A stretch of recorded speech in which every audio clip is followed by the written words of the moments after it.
Recoucou, donc bienvenue sur la chaîne de l'univers de l'ange Cathy en ce jeudi 16 juillet 2020. Donc comme promis, je reviens vers vous pour une autre pierre en ce qui concerne donc la lithothérapie. Et cette pierre s'appelle la malachite. C'est une pierre de protection. Voilà, je vous la montre. Vous voyez un petit peu ces différentes couleurs de verre. Alors je vais voir si je peux appuyer. Voilà, là on voit mieux. Voilà, d'un côté elle est un peu plus foncée, vous voyez ses reflets. Voilà, il en existe de plusieurs sortes de formats, hein, des plus grandes, etc., comme d'habitude. Donc toujours faire attention avec nos minéraux, voilà, puisque comme je vous l'ai dit, il peut y avoir du fer dedans, etc. Donc on fait très attention. Donc je vais vous parler donc de la malachite, donc c'est une pierre aussi de protection. Alors cette pierre ancienne, la malachite, fascine par sa couleur verte relevée de bandes aux nuances plus claires ou plus foncées, comme vous l'avez constaté, reliée à la nature et à la prospérité. Elle attire autant plus l'ornementation d'œuvres d'art que pour ses vertus anti-inflammatoires ou anti-infectieuses. La malachite sera l'accompagnatrice idéale pour les femmes et les enfants qu'elle protège. Pour découvrir les incroyables bienfaits de la pierre malachite, remontons plusieurs millénaires en arrière et parcourons les années jusqu'à nos jours. Alors, la pierre malachite, on va parler de étymologie et signification. Alors, une autre explication rapporte de son étymologie proviendrait donc de sa tendresse et de ses propriétés émollientes. Alors attention, elle est riche en cuivre. D'accord? La malachite possède un effet anti-inflammatoire proche de la mauve. Aussi, elle se classe entre 3,5 et 4 sur l'échelle de Mohs. Mohs, je ne sais pas comment on dit. Ce qui fait d'elle donc une pierre très fragile et sensible à la chaleur et à toute autre substance liquide. Les Grecs l'utilisaient en complément de la mauve, malak, pour soulager diverses douleurs. Je dis bien soulager. C'est pour toutes ces raisons que le nom de cette pierre ressemble fortement à Malakos, se traduisant par mou. Alors en ce qui concerne l'histoire de la malachite, l'histoire de la malachite remonte à la nuit des temps. Depuis des millénaires, un grand nombre de civilisations et de croyances l'utilisent à des fins thérapeutiques, je dirais entre parenthèses médicinales, bien entre parenthèses, j'insiste bien, et cosmétologiques, et décorative aussi. Aujourd'hui, elle reprend plus que jamais du service avec la lithothérapie moderne, mais attardons-nous plutôt quelques instants sur son histoire.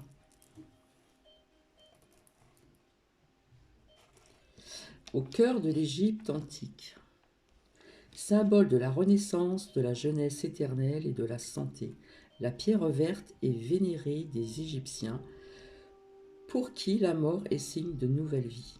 D'ailleurs, il désigne l'au-delà comme le domaine de Malachite.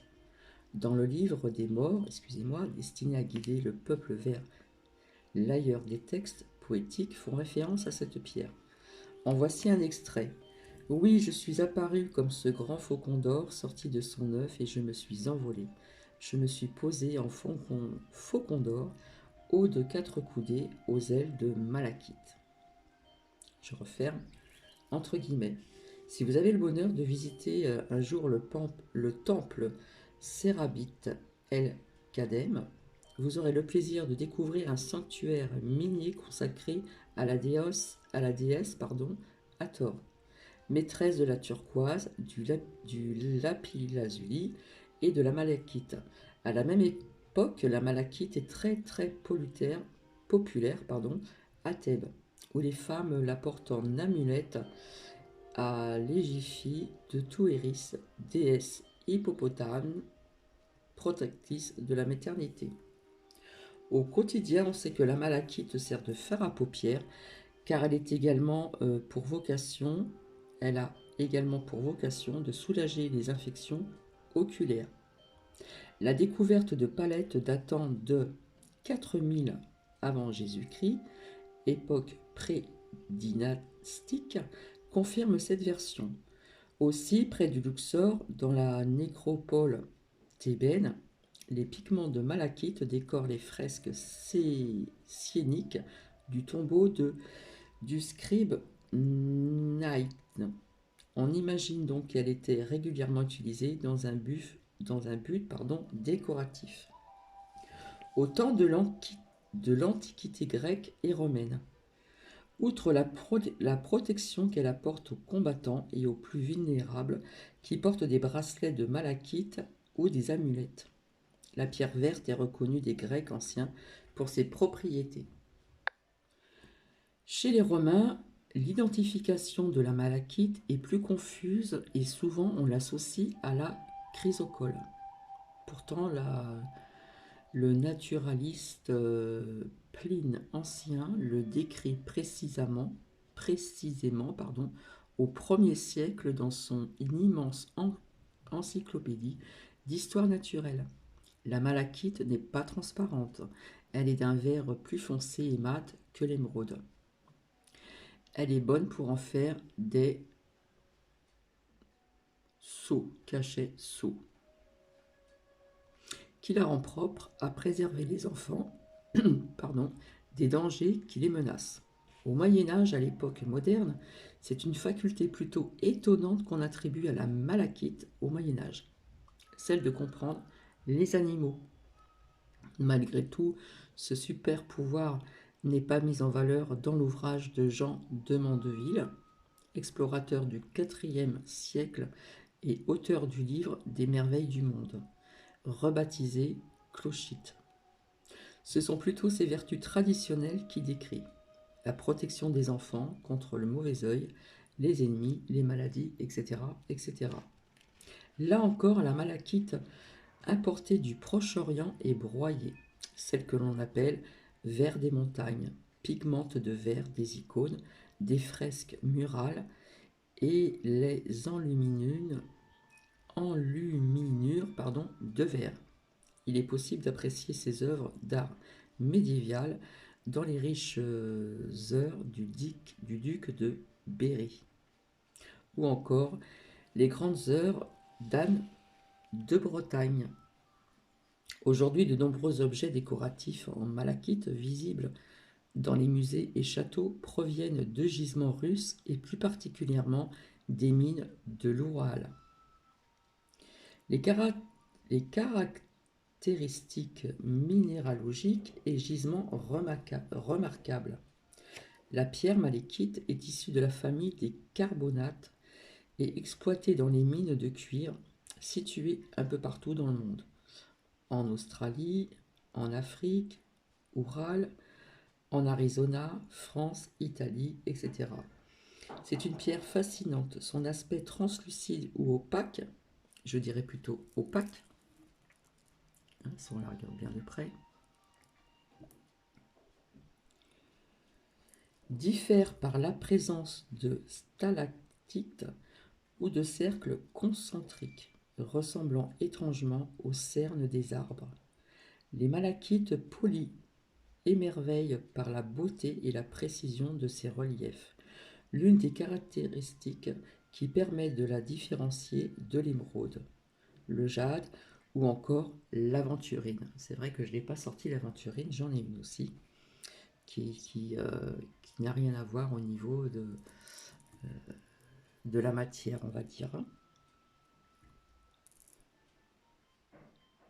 Et son veinage clair à noir. Alors, baisse d'énergie, fatigue, douleur, tension nerveuse, notre quotidien est rempli de ces petits mots révélateurs d'un rythme effréné. Pour y faire face et se reconcentrer sur l'essentiel, l'introspection est de mise. La lithothérapie, ou thérapie par les pierres, vous offre cette possibilité. Les fréquences vibratoires émises par les minéraux et cristaux élève les énergies positives du porteur, que ce soit au niveau physique, mental ou spirituel. Cette pratique ne présente pas la vocation de remplacer la consultation d'un médecin, j'insiste bien, ou la prise de médicaments liés à une pathologie évidente. En revanche, elle est une alliée de taille pour parcourir son propre chemin et se rendre vers le mieux-être. Voilà, à bien retenir, je répète, cette pratique ne présente pas la vocation de remplacer la consultation d'un médecin ou la prise de médicaments liés à une pathologie évidente. En revanche, elle est une alliée de taille pour parcourir son propre chemin et se rendre vers le mieux-être. Les bienfaits sur le plan physique.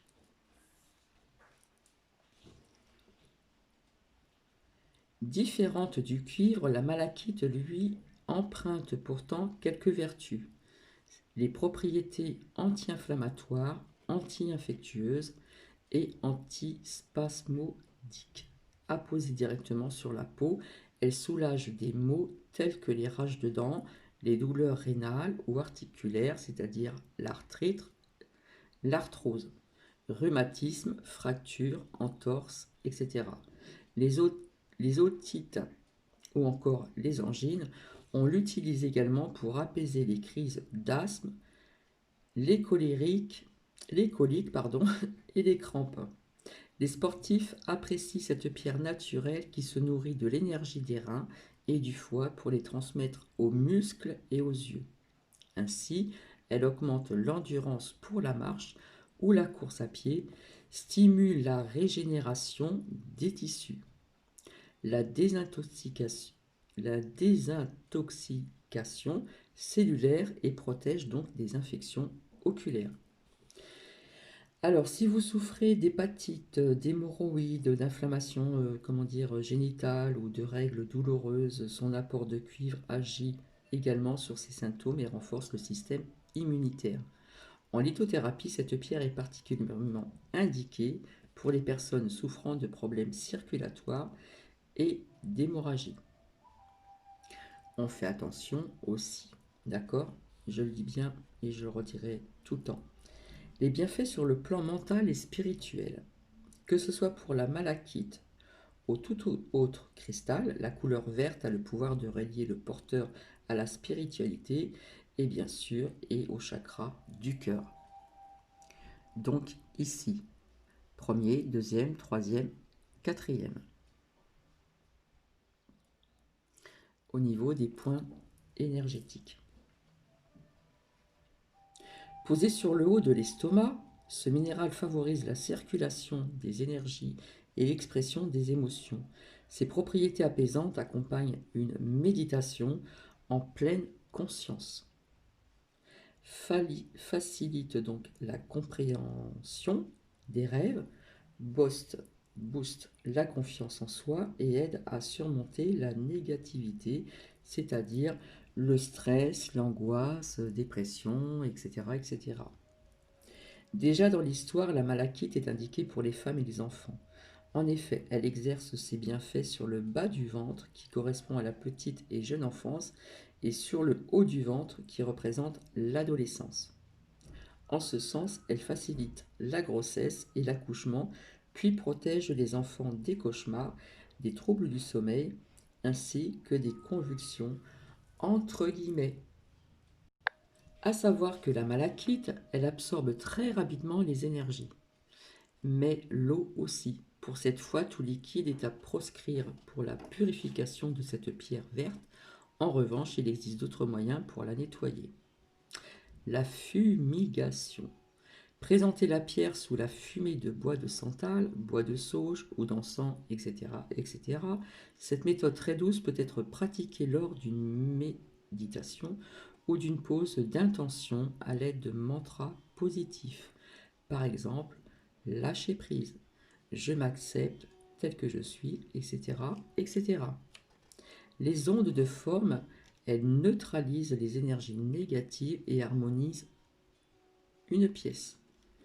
L'enfouissement, lorsque vos pierres de malachite sont vraiment vidées de leur pouvoir énergétique, enterrez votre pierre plusieurs jours afin qu'elle qu'elle se ressource au contact de la nature. Je vous avais parlé qu'il y avait des pierres que l'on pouvait enterrer dans un jardin, justement au niveau de la terre, etc. Voilà.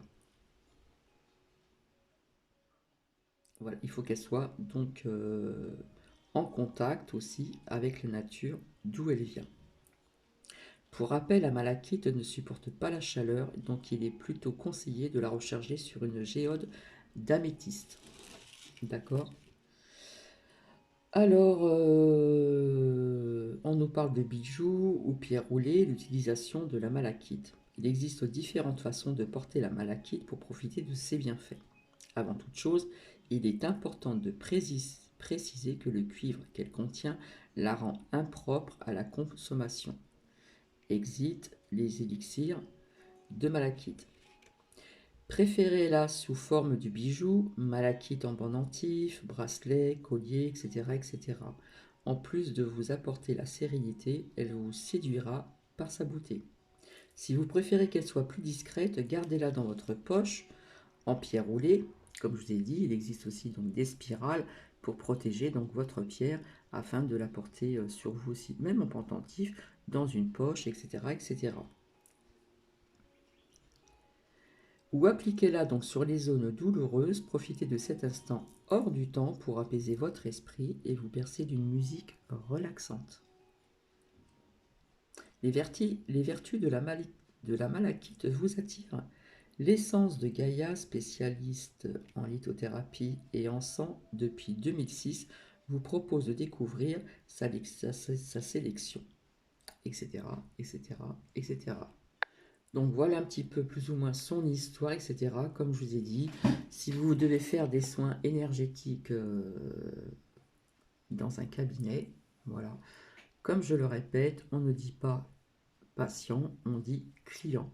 Après, on fait attention aussi à ce que l'on fait, puisque la malachite, comme vous l'avez entendu, elle a quand même des choses aussi, comment dire, d'où ce que je vous ai dit, donc à faire très attention, d'accord? Donc voilà plus ou moins son histoire, ses propriétés, etc., etc., en ce qui concerne la malachite. Voilà. Donc on peut s'en servir aussi donc, en bijoux, on peut s'en servir en méditation, et quand vous avez cette pierre et que vous voulez la passer sur vous, faites attention aussi où c'est que vous la placez, etc. C'est vraiment important. Ça, c'est ce que je dis tout le temps. Donc, il faut vraiment faire attention avec nos minéraux et je ne dirai pas assez. Voilà en ce qui concerne donc cette malachite. Voilà, je vais vous la remontrer de près. Voilà plus ou moins ses couleurs, hein. Donc, il en existe plusieurs tailles, etc. Comme je vous l'ai dit, en bijoux, vous voyez. Si on la regarde de près, c'est joli quand même, hein. Sur les côtés, on dirait qu'elle a deux yeux, ça fait bizarre. Et en milieu, on voit comme une... Non mais c'est vrai, hein, je vois des trucs, moi. Je vois comme une maison avec des arbres au milieu. Je sais pas si vous voyez comme moi. C'est vrai que j'aime bien observer les pierres, etc. Ce qu'il y a dessus comme... Voilà, ça peut représenter des choses aussi. Donc voici, je vais vous laisser. Je vais vous souhaiter donc une très bonne journée en ce jeudi 16 juillet 2016. 2016. Oula, 2020. Donc en ce qui concerne donc l'armée, je vous ai dit plus ou moins ce que j'en pensais, mais il y a quelque chose qui me... je sais pas. Donc je verrai par la suite, voir un petit peu euh, avec cette armée donc en France, l'armée américaine. Tout simplement, je vous fais des bisous et à très bientôt. Bisous, bisous. Si vous avez aimé, mettez un pouce, ça me fera plaisir. Et si vous avez des commentaires à faire, eh bien, allez-y, il n'y a pas de souci.